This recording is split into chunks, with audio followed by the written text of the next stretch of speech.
And Ben, let's bring you back on and tell us a bit more about Trump and Davos.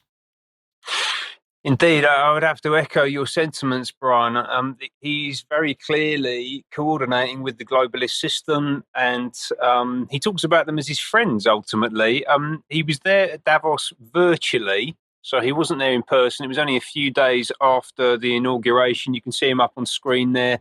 We're not going to show the speech or any clips from it because I think it's worth going to watch it yourself, actually. His initial remarks are about 15 minutes long, and then there's a Q&A of about half an hour. Well, there'll be a link in the show notes. You should go and watch it. What we will show very quickly, though, is the introduction from Klaus Schwab, and then I'm going to make a few comments about what I heard from Trump. As you might expect, Mr. President, your return to office and your forthcoming policies have been at the focus of our discussions this week. The discussions among 3,000 political and business leaders from over 130 countries who came together here in Davos. We look forward hearing first from you and then to the follow-up discussion with business leaders, moderated by my colleague Børge Brende. Ladies and gentlemen, the President of the United States, Donald J. Trump.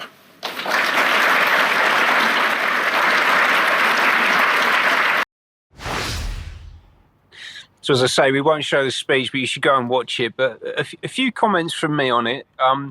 It was, he's got an enormous amount of energy. I've got to say, Trump was actually very impressive. For a 78-year-old man, he was concise and insightful and really did a great job at delivering his agenda. The positives were, he talked about this revolution of common sense, which I think we could all do with a big dose of. He's going to be closing the border and protecting and putting an end to illegal immigration. That's certainly what he's talking about, and I think that's an absolutely sensible thing for him to do, best for the US, and we should be looking to emulate that in this country as well. He talked a lot about protecting free speech, getting rid of censorship, getting rid of DEI. He talked about moving back to being a merit-based country, and he repeated that, right? And I think that's really important.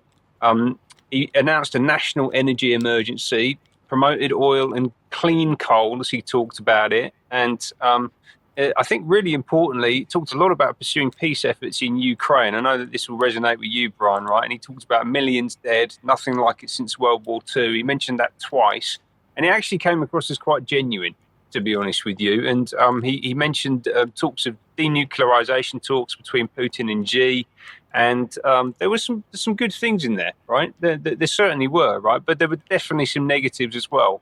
And for me, as Brian kind of touched on, essentially what you're seeing here is Trump beginning to coordinate with the globalist system. He talked about the fact that the audience is fantastic. Many of my friends are in the audience. That's a phrase that he repeated a couple of times, right? He's very friendly with these people. And that includes people like Steve Schwarzman, who's the CEO of Blackstone, who's actually a neighbor of Trump's in Florida. And Trump says he's a fantastic businessman.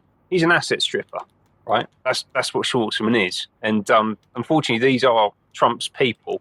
He talked a lot about protectionist trade policies, using tariffs to make trade better for America, but less good for everyone else. Now, I don't think that America should be paying the world necessarily. There definitely needs to be a rebalancing, but I also don't think that the opposite should be true. I think that there needs to be a fair system, not one that just primarily benefits America. He talked a lot about defending Google and Meta against the EU in particular. And these are basically military intelligence assets. They're global spying platforms, and they're bad for humanity, not just the American people, but they very much appear to be on side with Trump, as we saw at the inauguration last week.